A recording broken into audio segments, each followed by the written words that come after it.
Ya enggak tahu, kalau saya sih membayangkannya nanti akan banyak orang korupsi, diam-diam sesudah akan ketahuan mengaku. Gitu kan? Sesudah akan ketahuan mengaku. Iya, saya heran ya, menteri terkait dengan hukum itu sukanya mencari dalil atau pasal pembenar terhadap apa yang disampaikan oleh Presiden. Seperti kasus pemulangan narapidana ke luar negeri, katanya hanya tactical arrangement gitu, padahal ada hukum yang melarang. Yang ini lagi gagasan Pak Prabowo untuk kemungkinan memberi maaf kepada koruptor asal mengaku secara diam-diam dan mengembalikan kepada negara secara diam-diam. Itu kan salah. Undang-undang korupsi tidak membenarkan itu, hukum pidana tidak membenarkan itu. Lalu menterinya mencari dalil pembenar, itu kan ada di undang-undang kejaksaan, denda damai. Denda damai itu hanya untuk tindak pidana ekonomi sesuai dengan undang-undang tentang bea cukai, undang-undang perpajakan, dan undang-undang kepabeanan. Nah di situ kalau ada orang melanggar pajak atau bea cukai, itu tawar-menawar dulu. Oh kamu seharusnya bayar 100 miliar, kok hanya membayar 95. Nah sekarang yang 5 ini dikalikan berapa? Itu namanya denda damai. Dan itu jelas. Ada mekanismenya, yaitu dibuat oleh instansi terkait, dalam hal ini Kementerian Keuangan, lalu minta izin Kejaksaan Agung. Minta izin ke Jaksa Agung, jelas tuh prosedurnya, angkanya jelas, tidak diam-diam. Nah sekarang dinaikkan, kewenangan ini Jaksa Agung boleh menerapkan denda damai tanpa usul dari instansi terkait. Tetapi itu tetap tuh undang-undang tindak pidana ekonomi, yaitu untuk kepabeanan, untuk pajak, dan untuk tadi bea cukai. Itu diatur di dalam pasal 35 Undang-Undang Kejaksaan Agung yang terbaru. Dan itu jelas di dalam pasal 35, dan penjelasannya itu hanya untuk tindak pidana ekonomi tertentu. Korupsi tidak masuk di situ. Nah, oleh sebab itu, menyongsong tahun baru nih, mari ke depannya jangan suka cari-cari pasal untuk pembenaran, itu bahaya. Nanti setiap ucapan Presiden ditarikan dalil untuk membenarkan, itu tidak bagus cara kita bernegara. Prof, kekacauan hukum seperti apa yang akan timbul ketika denda damai ini dipaksa diterapkan? Ya enggak tahu, kalau saya sih membayangkannya nanti akan banyak orang korupsi, diam-diam sesudah akan ketahuan mengaku. Gitu kan? Sesudah akan ketahuan mengaku. Kan Pak Prabowo inginnya sebenarnya ya, agar aset negara tidak hilang. Asset recovery namanya kalau itu di konvensi PBB, itu dibenarkan aset recovery itu. Tetapi yang termudah agar tidak terjadi diam-diam penyelesaiannya, dulu saya sudah pernah mengusulkan loh, tahun 2001 ketika saya Menteri Kehakiman, lalu saya tulis lagi usul itu di dalam buku saya yang terbit tahun 2003, judulnya Setahun Bersama Gus Dur. Mari kita maafkan aja gitu, tapi terbuka. Seperti yang dilakukan oleh Afrika, jangan diam-diam gitu. Nah ini diam-diam gimana caranya? Siapa yang bertanggung jawab? Lapor kepada siapa yang mengumumkan siapa? Apakah yang bersangkutan minta damai itu mau diumumkan namanya? Nah kalau tidak diumumkan, tidak transparan, tidak ada yang tahu bahwa itu melanggar atau tidak. Tapi kalau diumumkan, ya lewat pengadilan aja. Dan salah kalau mengatakan undang-undang untuk mengembalikan aset itu tidak ada jalannya. Kalau mau ya undang-undang perampasan aset diberlakukan aja, undang-undang perampasan aset yang sudah dituju oleh DPR sama pemerintah dulu, tapi lalu macet di DPR. Itu saja diundangkan, itu lebih gampang ya. Undang-undang perampasan aset itu kan bisa dilakukan begitu. Oke.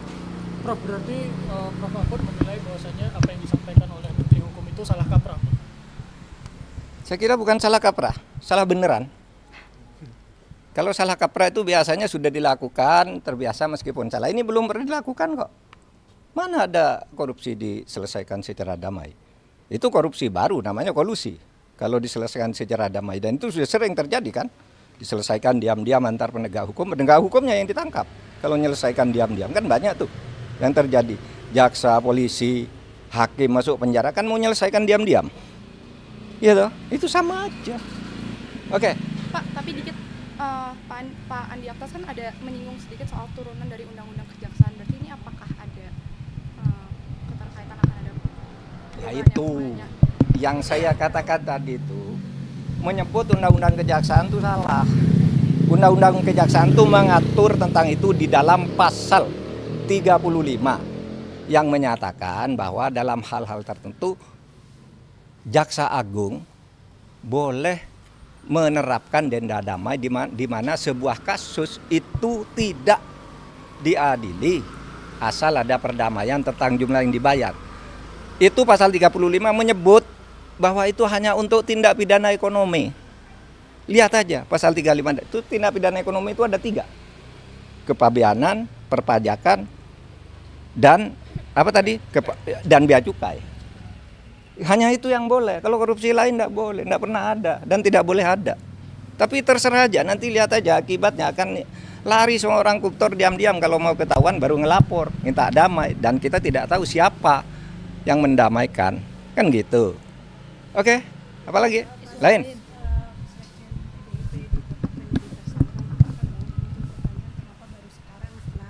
Tahun gitu, mungkin Bapak ada pandangan terkait itu, Pak? Enggak, saya tidak punya pandangan. Itu wewenang KPK, wewenang penegak hukum. Biar dipertanggungjawabkan secara hukum, secara transparan. Kalau itu dianggap politik ya silakan aja dipertanggungjawabkan kepada publik. Yang lain? Prof, Harfi Muiz, kan tadi Prof udah nyinggung ya di Instagram bahwa uang denda sama uang penggantinya itu cuma sekian persen.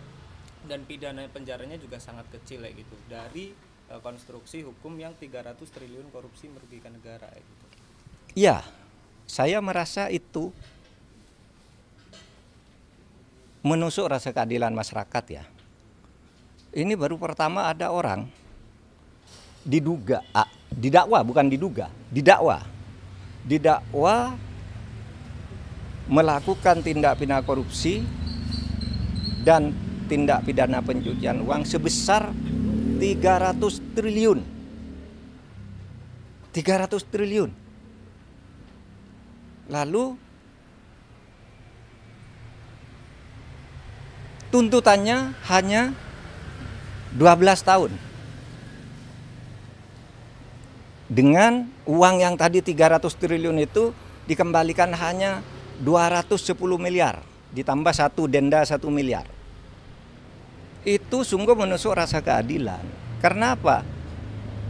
6,5 tahun itu kok kecil sekali bagi orang yang menggarung kekayaan negara. 300 triliun hanya diambil 210. Lalu ada yang mengatakan, Pak itu 300 itu kan potensi, bukan potensi. Itu sudah disampaikan bahwa itu kerugian keuangan negara, bukan kerugian perekonomian negara.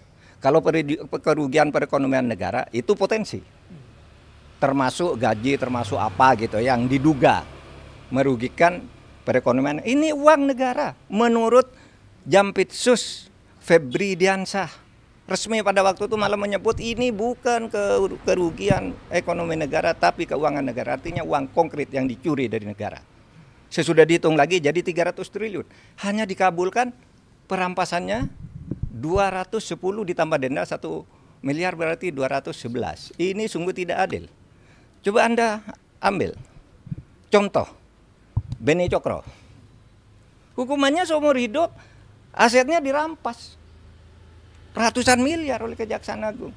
Henry Surya semula dibebaskan di pengadilan negeri. Kita tidak terima, langsung kasasi atau dituntut lagi dari kasus lain.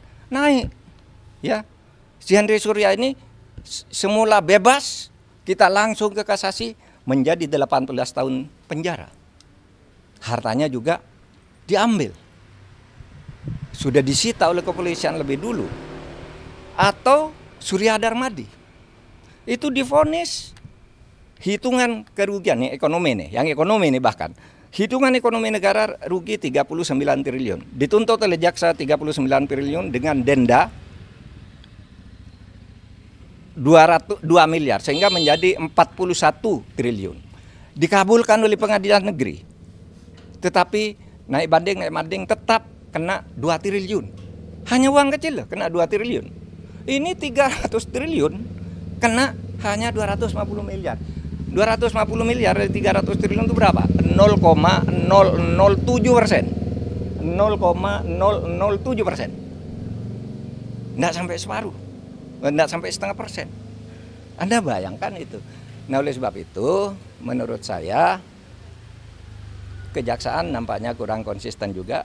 Mengapa menyebut dakwaan 30, kok kemudian tuntutannya 250? Kan terlalu jauh, meskipun sudah dihitung ulang oleh pengadilan, terlalu jauh itu. Oh, berarti kalau dari 350 jadi ini, berarti seluruh dakwaannya itu agak hoax, gitu ya, agak tidak tepat. Nah itu supaya diingat bahwa kita mau mengembalikan aset sekaligus memberikan hukuman yang setimpal. Apapun alasannya, itu hukum yang berlaku. Dan itu sudah didiskusikan lah soal denda damai, soal kembalian aset sudah didiskusikan semua dan sudah ada undang-undangnya di tempat kita. Apalagi? Di kasus itu masih ada cara untuk memulihkan rasa keadilan itu, Prof? Ada. Kalau Kejaksaan Agung mau konsisten, ada dong. Karena dulu pernah terjadi pada Henry Surya, terjadi pada Yan Darmadi. Ketika hanya mau didenda, kami usul ini pengadilan, kena kan 2 triliun dan penjara 16 tahun. Nah, kalau ini mau dilakukan, bisa naik banding lagi. Tapi tetap aneh bagi saya kalau dakwaannya 300%, bisa naik banding lagi. Kalau dibanding kasasi lagi, bisa PK lagi, tapi sementara selama ini kan belum inkrah semuanya. Itu masih bisa dilakukan. Meskipun kasus ini kan agak aneh ya. Ada unsur politisnya kan. Ketika ditetapkan si Harvey itu sebagai tersangka, kan ada berita kantor Kejaksaan Agung dikepung, ya kan? Lalu Jaksa Agung memberi penjelasan diintervensi oleh Brimob atau apa gitu kan, Jaksa Agung ngomong di televisi ya. Lalu analisis di luar itu sebenarnya bukan penangkapan terhadap mafia nikel, tetapi apa? Itu upaya pergantian penguasa mafia sehingga yang lama dihantam agar ganti gitu. Tapi hukumannya tidak sungguh-sungguh. Analisis itu pernah muncul. Saya baca itu dari pernyataan terbuka Pak Ansat Mbae, mantan kepala BNPT ya waktu itu. Dulu zaman saya Menhan, dulu dia kepala BNPT, tapi dia berbicara dalam konteks ini, Pak, ini kan hanya pergantian aja, sehingga kelihatannya tidak sungguh-sungguh atau takut. Nah ini tantangan tahun baru, ini tantangan. Anda mau bersikap apa terhadap ini? Apalagi?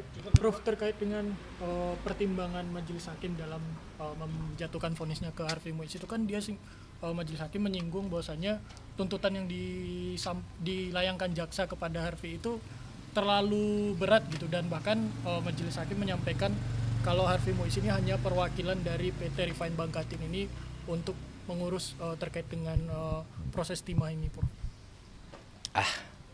Ya, pertimbangan bisa dicari-cari, apalagi pertimbangannya karena katanya sopan. Mana ada orang diadili tidak sopan? Semua orang diadili pakai jilbab, pakai sarung, pakai ini.